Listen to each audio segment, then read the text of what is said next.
ನಮಸ್ಕಾರ ಸ್ನೇಹಿತರೆ. ಇವತ್ತಿನ ಈ ಕಥೆಯಲ್ಲಿ ಭೀಷ್ಮನ ಮಲತಾಯಿ ಬೆಸ್ತರ ಮಗಳು ಎನಿಸಿಕೊಂಡಂತಹ ಚಂದ್ರಾನ್ವಯದ ಸೊಸೆ ಸತ್ಯವತಿ ದೇವಿಯ ಜನ್ಮ ರಹಸ್ಯವನ್ನು ನಿಮಗೆ ಹೇಳ್ತೀನಿ. ಇಂತಹ ಕಥೆಗಳನ್ನು ಕೇಳುವುದಕ್ಕೆ ನೀವು ಈವರೆಗೆ ನನ್ನ ಚಾನಲ್ಗೆ ಸಬ್ಸ್ಕ್ರೈಬ್ ಆಗಿರದೇ ಇದ್ದಲ್ಲಿ ಸಬ್ಸ್ಕ್ರೈಬ್ ಆಗಿ. ಹಿಂದೆ ಧರ್ಮನಿರತ ಸತ್ಯವ್ರತನಾಗಿದ್ದ, ಬೇಟೆಯಲ್ಲಿ ಆಸಕ್ತಿಯನ್ನಿಟ್ಟಿದ್ದ ವಸು ಎಂಬ ಹೆಸರಿನ ರಾಜನಿದ್ದ. ಈತ ಪುರುವಂಶದ ರಾಜ ಕೃತಿರಾಜನ ಮಗ. ಒಮ್ಮೆ ಈತ ಶಸ್ತ್ರಗಳನ್ನು ತ್ಯಜಿಸಿ ಆಶ್ರಮದಲ್ಲಿ ವಾಸಿಸುತ್ತಾ ತಪೋನಿರತನಾಗಿಬಿಟ್ಟ. ತನ್ನ ತಪಸ್ಸಿನ ಮೂಲಕವಾಗಿಯೇ ಈ ರಾಜ ಇಂದ್ರತ್ವಕ್ಕೆ ಅರ್ಹನಾಗಬಲ್ಲ ಎಂಬುದನ್ನು ಚಿಂತಿಸಿದ ದೇವೇಂದ್ರ ಆತನಲ್ಲಿಗೆ ಬಂದು ತಪಸ್ಸನ್ನು ತೊರೆಯಲು ಸಲಹೆಯನ್ನ ನೀಡಿದ.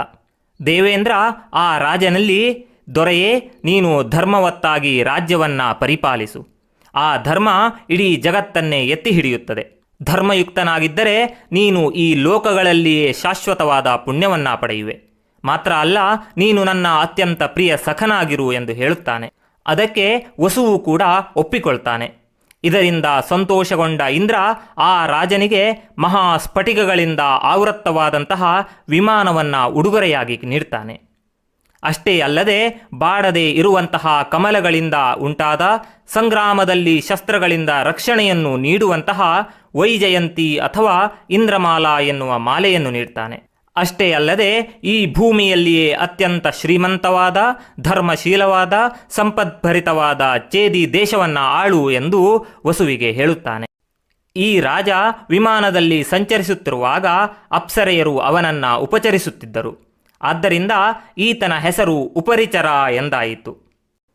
ಈತ ನಂತರ ಶುಕ್ತಿಮತಿಯ ಮಗಳಾದ ಗಿರಿಕೆಯನ್ನ ಮದುವೆಯಾಗಿ ಶುಕ್ತಿಮತಿಯ ಮಗನನ್ನ ಸೇನಾಧಿಪತಿಯಾಗಿ ನೇಮಿಸಿಕೊಳ್ತಾನೆ. ಈ ಉಪರಿಚರನಿಗೆ ಬೃಹದ್ರಥ, ಪ್ರತ್ಯಗ್ರಹ, ಮಚ್ಚಿಲ, ಕುಶಾಂಬ, ಯದು ಎಂಬ 5 ಮಕ್ಕಳಿರ್ತಾರೆ. ಒಮ್ಮೆ ಗಿರಿಕೆಯು ತಾನು ಋತುಕಾಲವನ್ನು ಮುಗಿಸಿ ಸರಿಯಾದ ಕಾಲದಲ್ಲಿದ್ದೇನೆ, ತನ್ನನ್ನು ಈ ದಿನ ಕೂಡಬೇಕು ಎಂದು ಉಪರಿಚರನಿಗೆ ಕೇಳಿಕೊಳ್ತಾಳೆ. ಆದರೆ ಅದೇ ದಿನ ಆತನ ಪಿತೃಗಳು ತಮಗೆ ಜಿಂಕೆಯನ್ನು ಹೊಡೆದುತ್ತಾ ಎಂದು ಆದೇಶವನ್ನು ನೀಡ್ತಾರೆ. ಪಿತೃಗಳ ಮಾತನ್ನು ಮೀರಲಾರದ ಆ ರಾಜ ತನ್ನ ಪತ್ನಿಯನ್ನೇ ನೆನೆಯುತ್ತಾ ಬೇಟೆಗಾಗಿ ಕಾಡಿಗೆ ಹೊರಟು ಹೋದ. ಸುಂದರವಾದ ವನದಲ್ಲಿ ತಿರುಗುತ್ತಿರುವಾಗ ಕಾಮಮೋಹಿತನಾದ ಕಾರಣ ಆತನ ವೀರ್ಯ ಸ್ಖಲನವಾಗುತ್ತದೆ.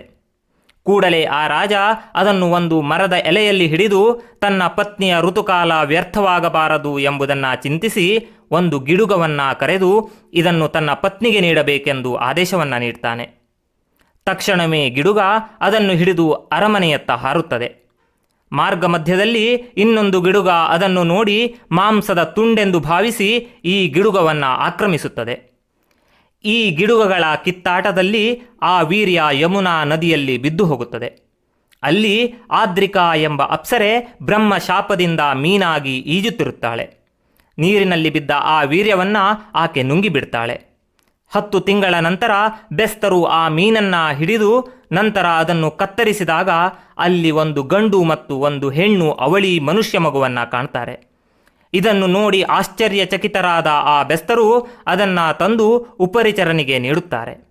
ಆ ಉಪರಿಚರ ಗಂಡು ಮಗುವನ್ನು ಸ್ವೀಕರಿಸಿ ಅದಕ್ಕೆ ಮತ್ಸ್ಯ ಎಂದು ನಾಮಕರಣವನ್ನು ಮಾಡ್ತಾನೆ.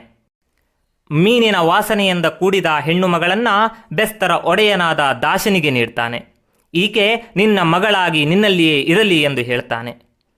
ಆಕೆಗೆ ಆ ದಾಶರಾಜ ಮತ್ಸ್ಯಗಂಧಿ ಅಥವಾ ಸತ್ಯವತಿ ಎಂಬ ಹೆಸರನ್ನು ಇಡ್ತಾನೆ.